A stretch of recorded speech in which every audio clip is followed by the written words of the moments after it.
Hello, j'espère que vous allez bien. Je vous retrouve aujourd'hui pour commencer le book haul, book mail du mois de février. J'ai laissé un peu s'accumuler parce que j'avais pas le temps de filmer. Et là, j'en profite parce que ma fille, du coup, vient de partir avec mon mari chez les beaux-parents pour les 2 semaines de vacances. Et du coup, là, j'ai mon fils qui dort. Donc, j'en profite pour filmer. Donc, voilà ce que j'ai reçu pour le moment, en sachant que je crois que vous avez dit dans mon peut-être dans un vlog, je sais plus, que j'ai commencé début février, que j'avais déjà commandé 10 livres, en sachant qu'on était que le 5 ou 6 février. Enfin voilà. Comme d'habitude, je ne suis pas raisonnable. Comme d'habitude, je dis que je vais être raisonnable, je ne le suis pas. Mais c'est pas grave, je vais vous montrer ça tout de suite. Alors le premier que je vous présente, c'est The Sword of Kaigen de M.L. Wang. Donc là, c'est la version publiée indépendamment, je sais plus comment, auto-édité, voilà. Donc qui depuis bien sûr a été repris par une maison d'édition et d'ailleurs est sorti en français chez Calix. Donc là c'est parce que pourquoi en fait je sais pas en fait. Je vais vous montrer après, mais en fait j'avoue que j'hésite entre le lire en VO parce qu'apparemment là sa plume est est belle et que voilà, il y a beaucoup de nuances et que peut-être que ce ne sera pas retranscrit en français, en sachant qu'en français c'est Emmanuel Chastelière qui l'a traduit, en sachant qu'il a lui aussi une très belle plume. Moi j'ai déjà lu Célestopol et Célestopol 1922 et que j'ai beaucoup aimé, donc voilà, je sais pas en fait, j'hésite encore à lire en français en anglais, mais au cas où j'ai pris celui-ci, je me suis dit si je veux la noter ce sera peut-être plus simple sur du paperback. Bon, c'est écrit assez petit et c'est pas très aéré. Donc là on va suivre, si je dis pas de bêtises, dans un empire Kaigenese Empire, donc je sais pas trop comment le traduire, au niveau des montagnes, vivent les guerriers les plus puissants du monde, blablabla. Pendant des centaines d'années, les guerriers de cette péninsule ont gardé les ennemis de l'Empire à distance. Et ils ont du coup gagné ce nom de The Sword of Kaigen. Ensuite, on suit la fille de Matsuda, la famille Matsuda, pardon. Donc, on suit Mamoru qui a Mamoru qui a... Non, là, c'est le fils. Qui a 14 ans, pardon. Et qui veut du coup apprendre toutes les techniques de la famille, etc. et défendre sa maison, entre guillemets. Mais il y a un outsider qui arrive et qui va un peu fragiliser la paix. Et Mamoru réalise qu'il n'a pas beaucoup de temps avant de devenir le guerrier qu'il doit être. Et ensuite... Et on suit Misaki qui se dit qu'elle doit laisser ses passions derrière sa jeunesse quand elle s'est mariée à la maison Matsuda. Et elle est déterminée à être une bonne femme, une bonne mère et une bonne femme au foyer. Donc elle cache son épée et ses jours où elle était guerrière derrière elle. Mais avec son fils qui pose des questions sur le monde extérieur et la menace d'invasion.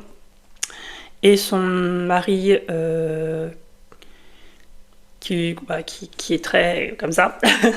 Donc Misaki va en fait voir son esprit de guerrière revenir. Et donc voilà, en fait on suit plutôt une mère et son fils dans cette quête. Donc en fait déjà elle qui renonce à tout son passé et qui va devenir en fait une bonne mère au foyer, en sachant que voilà, leur territoire est en paix, même si voilà, il y a une menace qui arrive, et son fils du coup qui veut en apprendre plus sur tout ça, sur son passé, etc.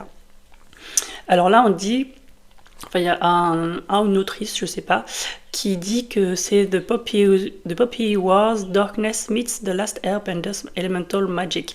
Donc la noirceur de The Poppy War, une de mes sagas fantasy préférées, rencontre The Last Airbender. Donc ça c'est... je sais plus comment ça s'appelle en français, donc les éléments magiques. Voilà, donc, et ils disent il ou elle n'a jamais été impliqué aussi émotionnellement dans un livre.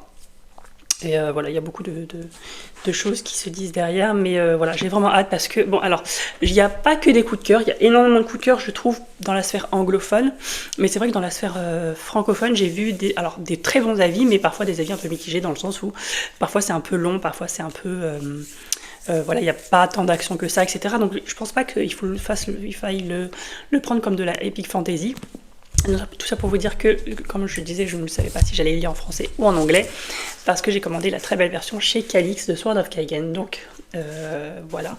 Alors, chez Calix, c'est un peu particulier, il faut aimer, on aime ou on n'aime pas en fait, parce qu'en fait leur charte graphique est vraiment particulière, c'est un peu tous dans le même style en fait. Vous avez une couverture plus un jaspage un peu particulier, voilà, qui n'a rien à voir en gros avec les jaspages... on va dire de Fairyloot, Illuminate ou même de Saxus par exemple. Mais par contre, ce que j'aime beaucoup, c'est que les romans reliés sont tissés. Alors moi, d'habitude, chez Calix, j'en ai pris que 2 pour le moment, mais je préfère le brochet, parce que c'est vrai que le jaspage, etc., je suis pas fan, en fait. Je trouve que c'est tellement particulier, en fait, que bah, il faut aimer, quoi. Et sauf que le Sword of Kagan, je le trouve très très beau au niveau des couleurs. Et voilà, donc en fait, voilà, donc là il y a la carte, et c'est vrai que au niveau du toucher, c'est hyper agréable vu que c'est tissé. Et voilà, donc il y a une carte, je ne sais pas s'il y a autre chose de plus à l'intérieur, je ne pense pas. Mais voilà, donc c'est Manuel Chastelière qui l'a traduit, comme je vous disais tout à l'heure.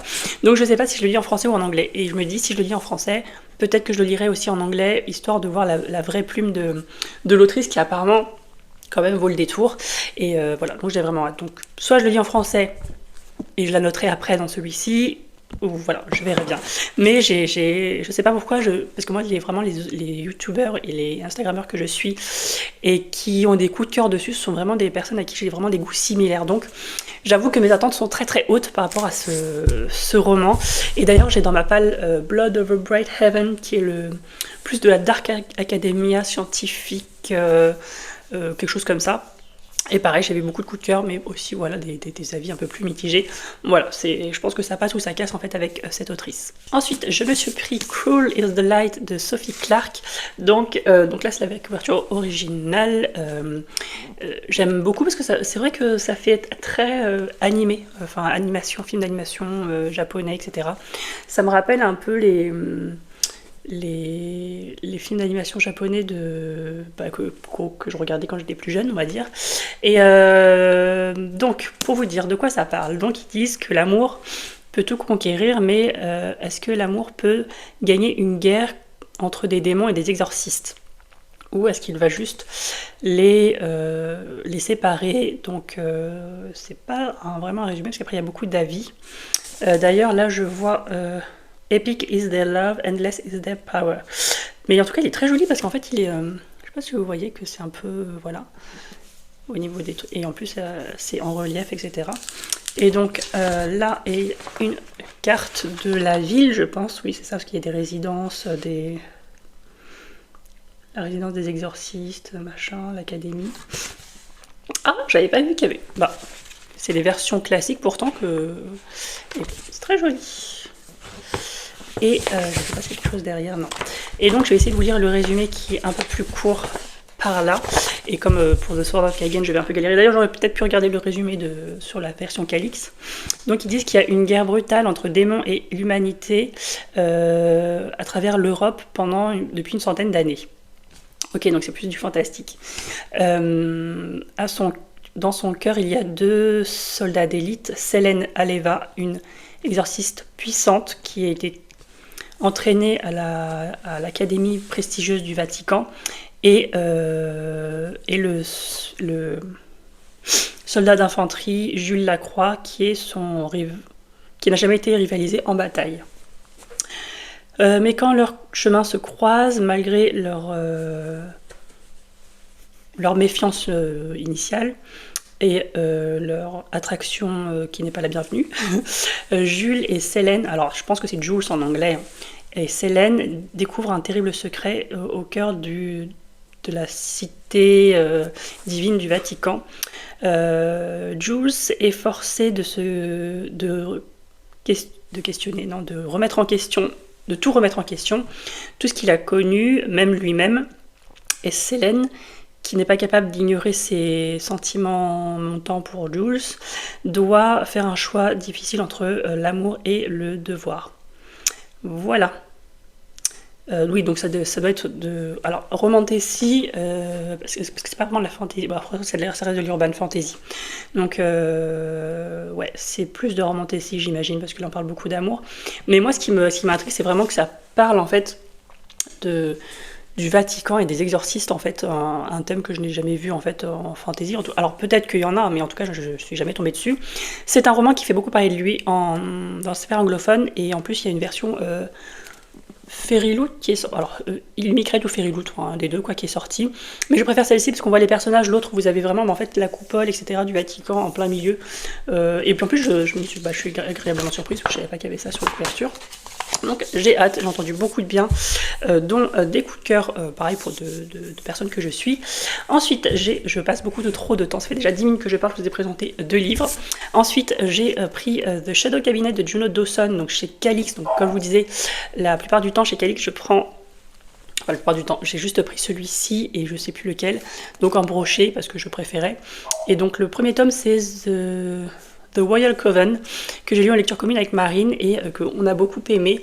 Donc où on suit, en fait, il y a eu une guerre à un moment donné avec des personnes qui ont des pouvoirs et il y a des centaines de personnes qui ont péri à l'issue de cette guerre. Et là, on est en paix fragile et vous avez un ordre du coup de sorcières qui a été créée en fait dans le but de maintenir la paix, etc. Et sauf que voilà, il y a les méchants qui vont revenir forcément, sinon il n'y aurait pas d'histoire. Et en fait, dans le premier tome, on suit 5 amis de base d'enfance.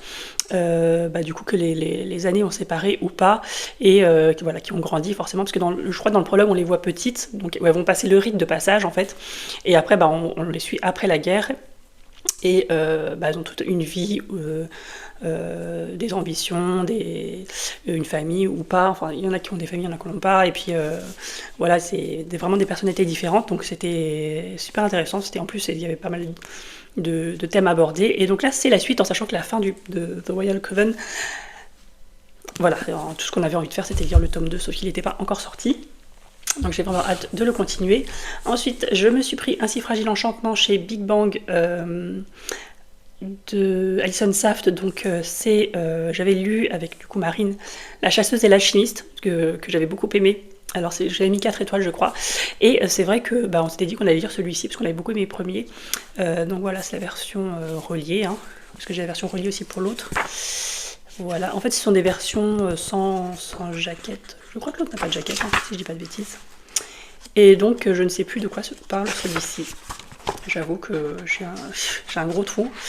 Alors, on nous dit il faut choisir son propre bonheur, quel qu'il soit. Niam a le pouvoir d'imprégner les vêtements qu'elle conçoit d'émotions et de souvenirs, rendant ses créations uniques. Un don qui lui permet d'être engagée par le prince régent d'Avaland pour confectionner la garde-robe du mariage royal, une occasion en or pour mettre sa famille à l'abri du besoin. Mais la cour d'Avaland est cruelle, en particulier pour une jeune fille originaire d'un royaume conquis où gronde la rébellion. Et quitte le futur marié irritable et agressif ne lui facilite pas la tâche. Pourtant, contre toute attente, entre eux va naître une alchimie indéniable, qu'un chroniqueur anonyme est bien décidé à utiliser pour en faire un scandale. Pris dans le jeu de manœuvres politiques, Niam et Kit parviendront-ils à se rappeler qu'eux aussi ont droit au bonheur? Et on a Chloé Gong qui dit la fantaisie de mœurs à son apogée. Oui, donc là, j'ai pas l'impression que ce soit vraiment de la fantaisie. Fantaisie part du fait que elle peut mettre des émotions dans des vêtements, mais en fait, c'est plus une intrigue de cour, avec des scandales, un peu des mensonges, etc. Question de mœurs, quoi. Donc voilà, j'ai vraiment hâte. Je trouve que la couverture est très jolie, comme pour le précédent roman d'Alison Saft. J'ai vu qu'il y en avait un autre qui était sorti là cette année en VO, je sais pas, j'imagine qu'ils vont le sortir, hein. Mais ouais, il me tente bien, en sachant que ça change un peu de la fantaisie un peu classique. Et le dernier pour aujourd'hui, c'est The Legend of Meneka de Kritika H. Rao. Je viens de terminer le tome 2 de la saga Wages, donc le premier tome c'est The Surviving Sky, et le tome 2 c'est The Unrelenting Earth, que je viens de finir là hier ou avant-hier. Et donc celui-ci c'est un roman, en fait elle est d'origine indienne, et en fait du coup ça enfin c'est pas une duologie, ça doit être une trilogie. Sa saga en fait inclut la mythologie indienne et l'hindouisme et les croyances de l'hindouisme, etc. dans une fantaisie particulière. Et donc là je m'imagine que aussi je sais pas si c'est une... un one-shot. Alors, je sais pas si on va voir. En tout cas, il y a beaucoup d'avis d'autrices connues derrière. Donc Thea Guizon qui est l'autrice de The Hurricane Wars. On a Roshani Chokshi qui a écrit The Last Tale of the Flower Bride. Tasha Suri qui a écrit The Jasmine Throne, donc le trône de Jasmin. Amélie Wenzhao qui a écrit du coup soit la saga de Blood Air ou la saga que j'ai bien aimée, je sais plus comment ça s'appelle, Silver Like Flame, Song Like Fire, je sais plus le nom. Bref, une duologie que j'ai beaucoup aimée. Song of Silver, Flame Like Night, quelque chose comme ça. C'est le premier tome, je ne me rappelle plus du nom de la duologie, et que j'ai beaucoup aimé. D'ailleurs, là, je vais précommander sa romance ici qu'elle a écrit là, de Blossom Scorpion, je sais plus quoi. Et Andrea Stewart qui est l'autrice de comment ça s'appelle, je sais plus, bref, je l'ai lu aussi sa trilogie, mais je me souviens plus du nom de la trilogie. Et donc, pour le résumé, on va... Oh, et je découvre des choses, en fait. Bon, bah, c'est très très joli. Ah, ouais, très très joli. C'est vrai que... En général, les versions classiques que j'achète, bah, j'ai pas l'impression qu'il y a des choses, mais maintenant, de plus en plus, même les versions classiques, il y a des choses en plus. Donc... Oh, il est long le résumé. Donc ils disent, à travers le royaume des morts et des immortels, des danseurs célestes connus as Asparas, ça doit être leur nom, sont connus pour leur beauté et leur magique enchanteresse. Mais Ménéka sait ce n'est pas tout ce qu'ils sont. Entraînée comme une arme, une guerrière, Ménéka ouais. Avec le... Oh, je comprends rien. Enfin, c'est pas que je comprends rien, mais j'arrive pas à traduire. Alors, du coup, le Lord Indra, le roi des cieux, lui demande pour un gain politique enfin, la demande pour un gain pour une stratégie politique, j'imagine, et elle veut sa liberté. Mais quand un sage mortel voit ses pouvoirs augmenter et menacer la suprématie d'Indra, Ménéka prend cette rare opportunité. Elle va faire un deal si elle peut séduire cet homme dangereux, donc celui qui a les pouvoirs, qui grandit, Indra lui l'autorisera en gros sa liberté. C'est compliqué, mais avec ce meeting avec ce sage Kaushika, Ménéka va se retrouver captive de son énergie et de son empathie et sa passion, et même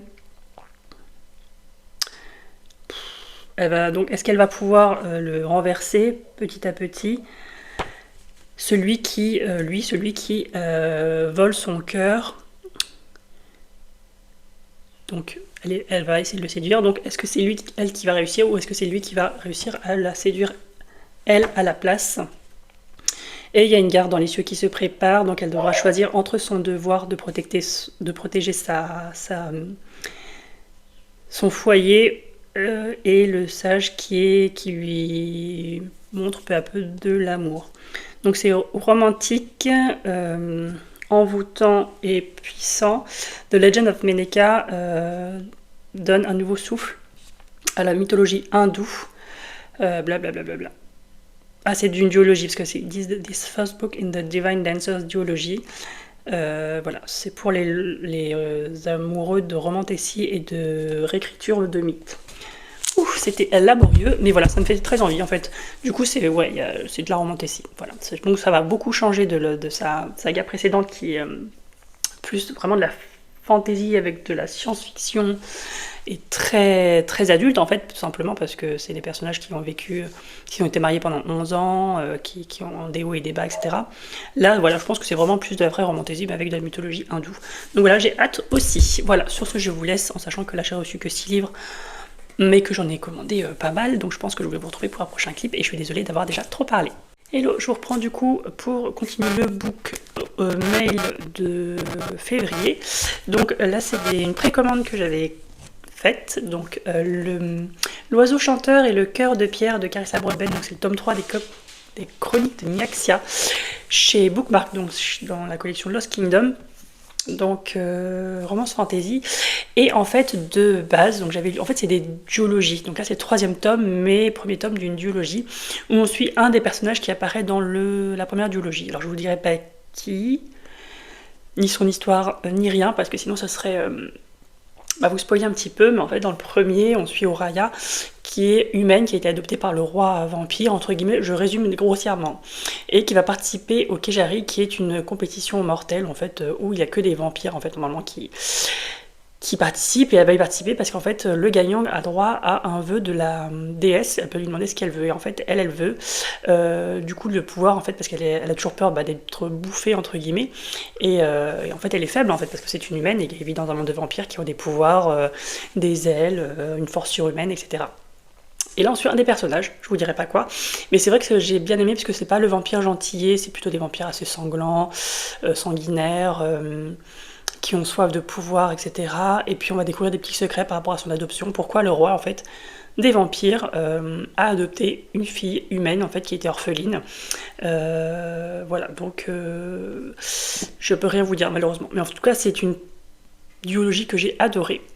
Deuxième tome un petit peu moins parce que je trouvais qu'il y avait des scènes spice un peu inutiles, et c'est un peu lent au début de pendant la première partie, mais sinon c'est une duologie que j'aime beaucoup et que j'ai adoré. Déjà j'ai mis 5 étoiles au premier tome je crois et 4 au deuxième, donc voilà, j'ai hâte, surtout que ce personnage là m'intriguait pas mal et je l'aimais beaucoup en fait dans la première duologie, donc à voir ce que ça va donner.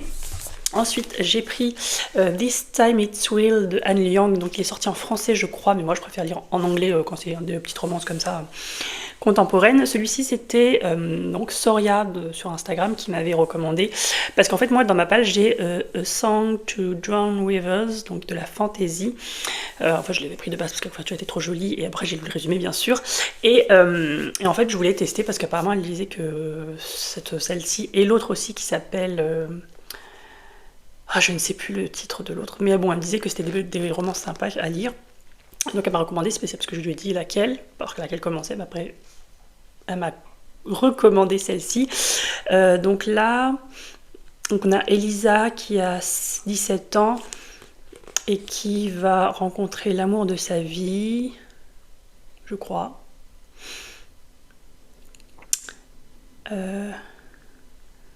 Ah non, le fait qu'elle a rencontré l'amour de sa vie va devenir viral. Et en fait, elle a tout inventé. Elle n'a jamais été en relation avant. Et encore moins tombée amoureuse. Mais pour cacher la vérité, elle va faire un deal avec quelqu'un de sa classe, donc Kaz. Et elle va l'aider lui pour son entrée au collège. Enfin, au collège... collège en anglais, c'est pas le collège, je pense que c'est de l'université. Et il va fake le fait qu'il soit son boyfriend, pardon. Et bon, j'imagine qu'ils vont commencer à avoir des sentiments et tout. Voilà, donc c'est une petite romance apparemment très drôle et très romantique. Voilà, c'est vrai que j'aime bien de temps en temps entre quelques pavés de fantaisie. C'est même pas que entre deux pavés de fantaisie, c'est que j'aime bien de temps en temps, voilà, il y a des choses comme ça. À partir du moment où c'est pas cringe et où c'est pas problématique et où c'est assez frais et où ça aborde quand même des thèmes, on va dire, de société. Ensuite, je me suis commandé, forcément parce que j'avais adoré le premier tome, donc j'ai pris Rebel Witch de Kristen Ciccarelli, donc c'est le deuxième tome de la saga Crimson Moth, et moi j'avais lu du coup Heartless Hunter qui est le premier tome. Donc soit il s'appelle The Crimson Moth, je crois en VO US, et Heartless Hunter en UK, ou l'inverse, je sais plus. Bref, et bon, moi j'ai forcément adoré. Enfin, forcément, non, c'est pas forcément, mais bon, moi j'ai adoré, sinon j'aurais pas lu j'aurais pas pris la suite. Donc il vient juste de sortir là, court en février. Donc là, ça va être un peu un Enemies to Lovers, mais donc avec une sorcière et un chasseur de sorcières. Moi je pensais que, enfin, ça avait un peu le trope de base de Serpent and Dove. J'avais beaucoup aimé, enfin j'avais beaucoup aimé, peut-être pas non, mais j'avais bien aimé le premier tome, et après le tome 2 et tome 3, j'ai détesté de Serpent and Dove. Je trouvais que c'était des tomes inutiles, et surtout le tome 2 d'ailleurs. Et là en fait j'ai vraiment beaucoup aimé parce que c'était vraiment c'est un peu différent.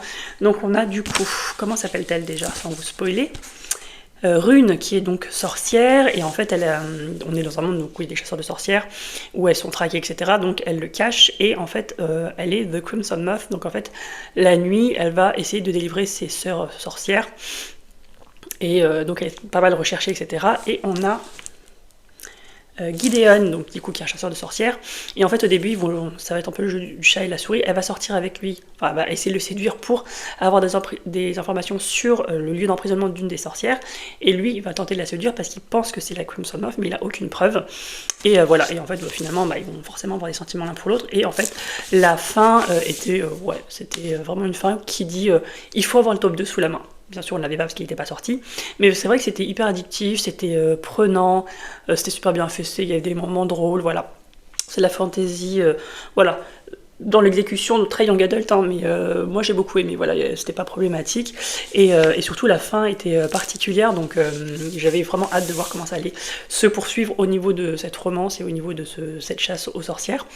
Et voilà, et en fait elle de base, elle est amie avec le frère de Gideon, je crois, le frère de Gideon, c'est ça, ami d'enfance, bref, et donc voilà, j'ai vraiment hâte, il est assez court. Alors Kristen Scarelli, j'avais adoré sa saga sur les dragons, donc Iscari en français, je crois que c'est ça en français, mais j'avais un coup de cœur pour le premier tome.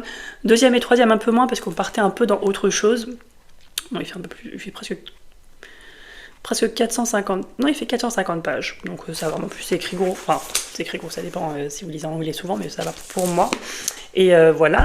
Et puis Rémi m'a dit hier qu'il avait du coup envoyé 2 cadeaux pour mon anniversaire, un petit et un livre et un complément. Alors je sais pas trop ce que ça veut dire, j'en ai reçu un, donc le premier c'est... Enfin, le deuxième, je ne sais pas ce que c'est parce que je ne l'ai pas reçu. Donc c'est le bracelet de jade de Moomin, donc c'est dans la nouvelle collection, je ne sais plus comment s'appelle cette collection. Récif, chez Argile, en fait ce sont des toutes petites nouvelles enfin format poche, hein, je pense que vous voyez, et en fait voilà, assez engagées, et d'autrices, je crois principalement, ou que d'autrices, je ne sais plus, je crois. Je sais plus, en fait je sais pas si c'est marqué quelque part. Bref, donc là c'est le bracelet de jade, donc on est en 1640, 13e année du règne de l'empereur Chongzhen. Alors que la dynastie au pouvoir affronte de nombreux remous, la jeune Chen se rend accompagnée de son père à la foire des lanternes sur le mont du dragon. Émerveillée par 1000 lumières, Chen s'égare et se retrouve face à un mystérieux commerçant qui lui offre un magnifique bracelet de jade. Le bijou exerce bientôt une grande fascination sur la jeune fille, au point que ses rêves la projettent dans un monde étrange. Au fil des discussions avec son père, ancien haut fonctionnaire qui se consacre désormais aux arts de la calligraphie et des jardins, Chen découvrira que les chemins de la vie se tissent autant dans les aspérités du vide que dans les souffles suspendus du temps. Bah rien que ça me donne hyper envie, enfin c'est déjà très poétique dans le résumé. Voilà, et puis oui, donc la charte graphique est particulière pour cette collection, et je crois que pour toutes les couvertures de cette collection, c'est Anouk Faure, donc Anouk Faure qui est une autrice déjà publiée chez Argile, donc je crois qu'elle a écrit La Cité diaphane, et plus récemment Anathea, quelque chose comme ça. Moi j'aimerais beaucoup lire La Cité diaphane, bien qu'on m'a dit que c'était assez sombre, mais que l'écriture était très poétique. Elle a dû écrire d'autres romans, mais j'avoue que je me souviens plus. Et donc je suis désolée, ça a coupé parce que j'ai eu un appel. Et voilà, donc j'ai hâte, en plus je trouve les couvertures magnifiques, et voilà, ça va se lire assez vite, il fait 100 pages, 102 pages, donc voilà, ça va se lire assez vite, ça se trouve je vais peut-être le lire ce soir. On ne sait pas. Donc voilà pour aujourd'hui, et je crois qu'après il ne va me rester que quelques bouquins à arriver pour le mois de février, et du coup le cadeau de Rémi, et après ce sera bon. Et après j'espère que je vais arrêter d'en acheter en sachant qu'on est mi-février, et que j'ai déjà, je sais pas moi, peut-être 10 livres. Voilà, comme d'habitude. Voilà, je vous retrouve pour le prochain clip, je pense que ce sera le dernier. Hello, je vous retrouve du coup pour la fin de ce book haul. Désolée pour cette tête, tout ça, je suis à la maison, donc on se laisse aller. Du coup, j'ai reçu mes derniers romans, donc j'ai attendu, parce que j'en ai reçu par compte-gouttes, et j'ai attendu de tous les recevoir, et normalement là je n'en reçois plus pour février. Donc le premier de cette partie, c'est... Il y a pas mal de reflets. C'est les aventures d'Amina Al-Sirafi de Shannon Chakraborty, donc qui a écrit La Cité de laiton. Alors ça c'est le premier tome, mais j'avoue que je me souviens plus du nom de la série. Je crois que c'est quelque chose d'Aevabad que j'avais lu. D'ailleurs j'ai lu les 3 premiers tomes et j'avais pas lu le dernier. Ce qui est dommage, mais en tout cas moi je les ai lus en VO. Celui-ci je l'ai vu beaucoup passer, notamment quand il est sorti chez Fairyloot ou Illumicrate, je ne sais plus. Et c'est une histoire de piraterie, mais avec un personnage mature, parce qu'a priori c'est un personnage qui a une fille. Et voilà, donc a priori elle est censée prendre sa retraite, mais elle est sollicitée pour retrouver la fille d'un ancien équipier. Alors non, elle n'a pas d'enfant, je me trompe peut-être avec le Sword of Kaigen, mais en tout cas c'est quelqu'un d'assez âgé vu qu'elle va prendre sa retraite de toute façon. Et voilà, donc on va naviguer à travers l'océan Indien. Et donc voilà, ça pourrait être sa dernière mission. Voilà, j'avoue que j'ai hâte, surtout que bon, l'édition là je peux pas vous la montrer parce que c'est en relié sous blister, mais voilà, j'ai vraiment hâte parce qu'il est très beau et aussi parce que il me fait très envie de base depuis qu'il est sorti en VO. Alors de base, je mets beaucoup de livres quand ils sortent en VO dans ma wishlist, et comme maintenant la traduction arrive super vite maintenant chez les maisons d'édition, notamment chez du coup de Saxus, Sabran. Et du coup, tous les romans qui sortent en VO sortent l'année d'après en français. Donc, bon, voilà, je me rabats vers la facilité, donc je lis en français. Ensuite, je crois que je vous avais pris la dernière fois, j'avais reçu un premier cadeau de Rémi pour mon anniversaire. Voici le second, donc c'est The Phoenix King d'Aparna Verma. Donc, c'est le premier tome d'une duologie ou trilogie. En tout cas, c'est une série parce que j'ai vu que le tome 2 avait été annoncé là pour cette année, mais je crois que c'est plus de deuxième partie de l'année. Et donc là, on va suivre, que je me souviens, donc c'est inspiré de la culture indienne. Donc voilà, c'est un peu dans sa découverte de, je sais plus comment on appelle ça, l'univers inspiré de la mythologie de la culture indienne. Donc notamment j'ai lu The Surviving Sky et la suite il n'y a pas longtemps, un peu dans le même genre. Et du coup alors Elena est l'héritière d'un trône de The Ravani Kingdom, et la seule personne qui ne peut pas porter la magie légendaire de sa famille. Son couronnement approche, elle doit prouver qu'elle est la digne successeur de son père, mais elle n'avait pas anticipé l'arrivée de Yasen Knight, l'assassin très connu qui réclame le trône. Alors le père d'Elena en fait, je crois, un membre de sa garde royale, mais elle est certaine qu'il cache quelque chose. Il y a la menace d'une guerre qui arrive, et les deux vont commencer une danse dangereuse de trahison, entre trahison et intrigue. Et les choix qu'ils vont faire vont brûler le monde, ou faire tomber le monde, je ne sais pas trop comment traduire ça. Donc voilà, donc là c'est à peu près une histoire, j'ai envie de dire, classique de fantasy, plus ou moins, mais j'imagine qu'il y a autre chose qui va arriver, qui n'est pas mentionné, et surtout que j'avais entendu beaucoup de choses, enfin Rémi, quand j'en avais parlé de façon, ça m'avait beaucoup plu, et surtout l'univers m'avait beaucoup plu. Là qu'on n'en parle pas dans le résumé, donc je pense que je peux pas vous en parler, mais il y a certaines particularités au niveau de la magie, il en avait parlé, et voilà. Donc apparemment il y a une slow burn romance, bon ça je m'en doute, mais voilà, donc c'est un roman de fantasy adulte, j'ai vraiment hâte de le lire, tout comme le précédent. D'ailleurs j'aime de plus en plus, c'était déjà le cas, mais j'aime de plus en plus lire des romans de fantasy hors fantasy occidentale, notamment asiatique de base, où vous savez que je suis très fan et que je lis beaucoup de ça. Mais voilà, là j'ai commencé l'année dernière du coup la fantasy d'inspiration indienne. Et voilà, j'espère en découvrir d'autres du coup cette année. Ensuite, je me suis commandé en VO A Study in Drowning de Ava Reid, qui est en français paru chez, est-ce que c'est Sabran probablement, qui s'appelle Un passé englouti. Non. Ça doit être un truc comme ça. Là, c'est une version VO et je trouve qu'il est très beau. Je sais plus s'il y avait quelque chose. Ouais. Il est très très beau. Et j'ai vu que le tome 2, alors je sais pas si c'est un tome compagnon ou un tome 2, j'ai vu que le tome 2 allait sortir cette année, je crois au printemps ou en été. Donc je me suis dit, il faudrait peut-être que je commence à le lire, ça me fait beaucoup envie, c'est pas très français, très envie, depuis que je l'ai vu passer en VO premièrement, et aussi en français. Mais par contre, j'ai vu très récemment des avis mitigés. Mais bon, comme vous le savez, moi je fais pas trop attention à ça. Si j'ai envie de le lire, je le lis quoi. Je crois qu'il y a une fille qui est en fait qui croit un peu au conte de fées et qui va terminer son université, quelque chose comme ça. Et pour elle, il y a un auteur qu'elle chérit. Et en fait, il est mort, je crois. Et elle va... Je crois qu'il est mort, je ne sais plus. Et je sais plus exactement ce qu'elle va faire en fait.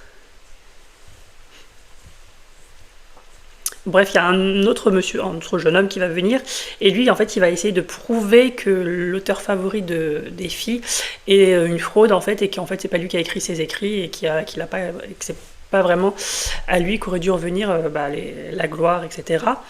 Et donc ça fait un peu Dark Academia, j'ai l'impression, parce qu'on parle de manoir. Je relirai rapidement le résumé, mais en anglais c'est compliqué. Et voilà, donc il va y avoir des noirs secrets qui vont émerger. Et puis voilà. Alors ils disent que c'est une fantasy historique. Donc avec un Rivals to Lovers et avec une partie gothique. Mystery gothique, donc, et que c'est féministe. Donc honnêtement, j'ai hâte. Apparemment, c'est une atmosphère assez dark. Voilà, avec voilà, un peu Dark Academia, j'ai l'impression, vu tout ce qu'il y a là. Et puis, peut-être avec quelque chose un peu de magique. Enfin, en tout cas, c'est de la fantasy, donc j'imagine que oui. Donc voilà, j'ai hâte aussi. Ensuite, je me suis commandé des romans chez Hurlevent. Il y en avait un que j'avais complètement oublié de précommander. Du coup, là, je l'ai juste commandé. Et puis, j'en ai précommandé un autre. Donc, j'ai commandé Nuit d'orage à Haute-Rive de Juliette Galliani, donc chez les éditions Hurlevent, avec le petit marque-page associé. Et là, je crois qu'il y a une carte là-dedans. Non, c'est un arbre généalogique. Et souvent, maintenant, dans les éditions Hurlevent, vous avez la playlist Spotify que vous pouvez associer à votre lecture. Alors moi, je le fais pas particulièrement parce que des fois, j'aime bien lire dans le silence. Mais surtout dans les romans de fantasy, j'aime bien mettre de la musique derrière. Et donc là, on va suivre. Donc c'est en été 1954 à Lyon. La famille des Bellamy se retrouve dans la demeure, comme chaque année, de Haute-Rive. Pendant 2 mois, la villa devient le théâtre de réception les plus grandioses. Mais derrière les regards affables et les coupes de champagne, les sourires transpirent de rancœur et bientôt les tensions entre les générations enflent au même rythme que la température jusqu'à l'éclatement le plus funeste. À Haute-Rive, la royauté ne porte pas de couronne.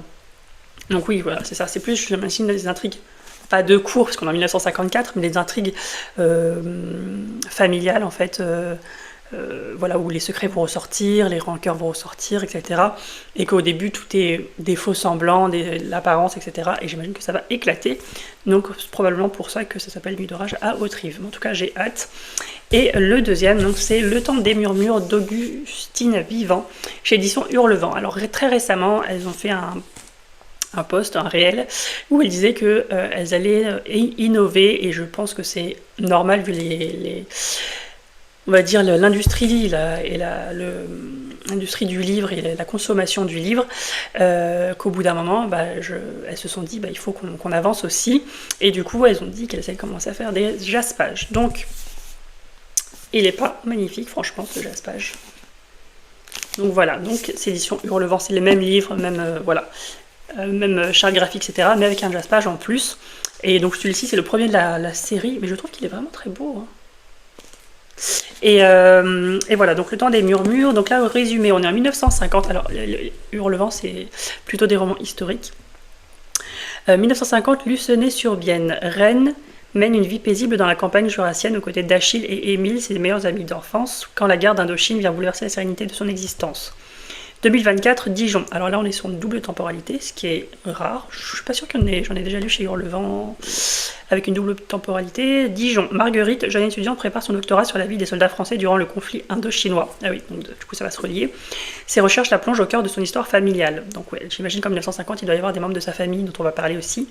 Entre passé et présent, histoire d'amour et blessures anciennes, Marguerite parle à découvrir des secrets de sa famille, tandis que Rennes affronte les défis de son époque. Bah, ça m'a l'air bien. Moi, j'adore les romans historiques avec une double temporalité où il y a forcément un lien avec les personnages qu'on suit dans le présent et les personnages forcément qu'on suit dans le passé, souvent avec des secrets de famille, etc. Donc ça, j'adore. Et souvent, quand vous précommandez, vous avez donc forcément toujours le marque-page qui va avec et une illustration. Alors là, je suis un peu moins fan parce que ça fait très enfantin, mais il y a des illustrations des romans précédents que j'ai beaucoup aimés qui font plus gothique, ou voilà, Dark Academia, etc. J'aime beaucoup en tête. Est-ce que c'est comme ça pour chaque chapitre? Oui, j'aime beaucoup. Donc voilà, hâte de lire aussi. Alors je crois qu'il y a un problème parce que j'ai reçu 2 fois le même livre. Je vais vous montrer qu'une fois, mais alors est-ce que c'est moi qui l'ai commandé 2 fois sans le faire exprès? Je ne sais pas. Mais c'est Blood of a Bright Heaven de M.L. Wang, donc je pense que vous en avez beaucoup entendu parler. De base, ces romans sont auto-édités. Et vu le succès, voilà, il y a des maisons d'édition qui l'ont reprise, donc en tout cas pour Blood of a Bright Heaven en VO, et The Sword of Kagen est sorti en français très récemment chez Calix. D'ailleurs, vous l'avez vu dans ce book haul. Voilà, et je crois qu'il est sorti le 19 février, quelque chose comme ça. Et par contre, celui-ci n'est pas encore sorti, mais je crois qu'il est prévu, pour de toute façon, vu le succès, qu'il est prévu en français. Et là, c'est la version de Book and Binding. Alors, dans un ancien book haul, peut-être une novembre, vous avez dû le voir. En fait, il est rouge il est rouge ici et du noir avec un peu de rouge, mais assez simple. Et donc là, c'est la version de Book and Binding, donc avec les illustrations. Je trouve qu'il est magnifique. Je vais vérifier tout à l'heure si j'ai pas fait une double commande. C'est possible. Voilà.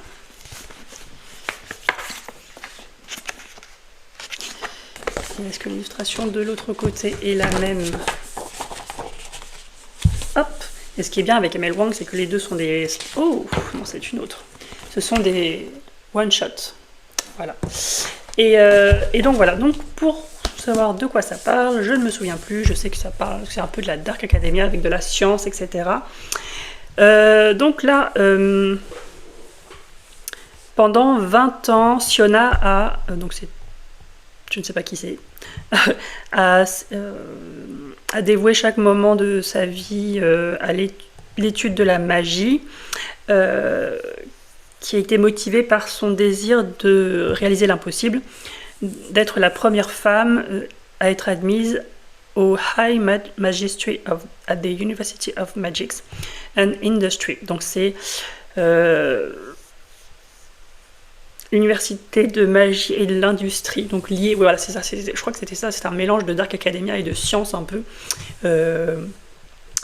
science dans le sens pas scientifique, mais voilà, industrie quoi. Donc quand Siona finalement y arrive en fait, et qu'elle devient une high mage, elle donc les challenges viennent d'arriver. Je ne sais pas comment traduire. Ses nouveaux collègues sont déterminés à lui faire ressentir qu'elle n'est pas la bienvenue. Et à la place, ils la qualifient d'assistante de laboratoire. Voilà. Non, c'est pas ça. C'est à la place, ils vont lui donner, en fait, au lieu d'un assistant de laboratoire, c'est ça, un janitor, donc un technicien de... Voilà, bref.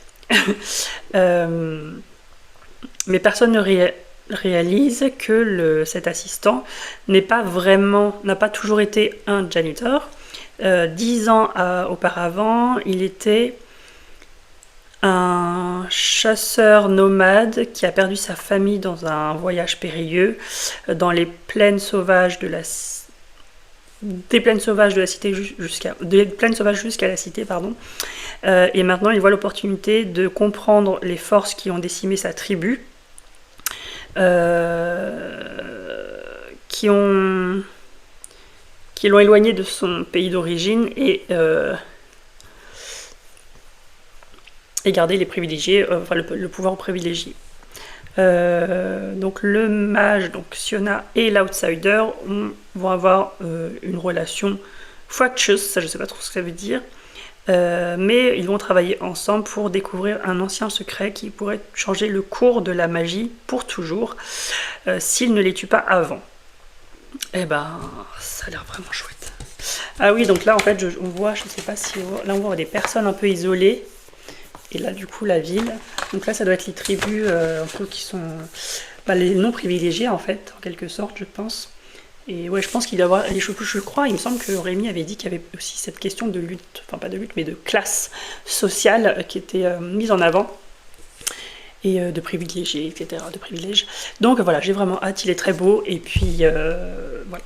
Je sais pas si je lirai du coup The Sword of Kaigen avant ou celui-ci. Je verrai. En tout cas, c'est pas prévu pour le mois de mars parce que j'ai déjà constitué ma palle. Mais voilà, ça sera lui dans l'année, c'est sûr. Voilà, sur ce, c'est fini pour ce book haul. Comme d'habitude, je n'ai pas été raisonnable. Comme d'habitude, je dis que j'en achèterai moins. Et comme d'habitude, je ne le fais pas. Mais que voulez-vous ? On est addict à la lecture ou on ne l'est pas, voilà. Donc sur ce, je vous laisse et n'hésitez pas à me dire si certains de ces romans, si vous les avez lus déjà, et si vous avez envie de faire une lecture commune, n'hésitez pas, parce que moi j'aime beaucoup en fait, parce qu'on peut partager pendant la lecture, ce qui est cool. Et puis en emoji, vous n'avez qu'à mettre, je sais pas du coup pour Bright Heaven ce qu'on pourrait mettre, ça risque d'être un petit peu compliqué. Au niveau de la magie, sinon je crois que dans les emojis vous avez des sortes d'usines ou des choses comme ça, donc soit vous pouvez mettre des choses en rapport avec la magie, donc une magicienne, une baguette ou quelque chose comme ça, ou bien quelque chose qui a rapport avec l'industrie, donc je crois qu'il y a des usines en emoji ou des cheminées ou quelque chose comme ça, donc voilà, n'hésitez pas à mettre un petit commentaire, et puis sur ce je vous retrouve pour une prochaine vidéo.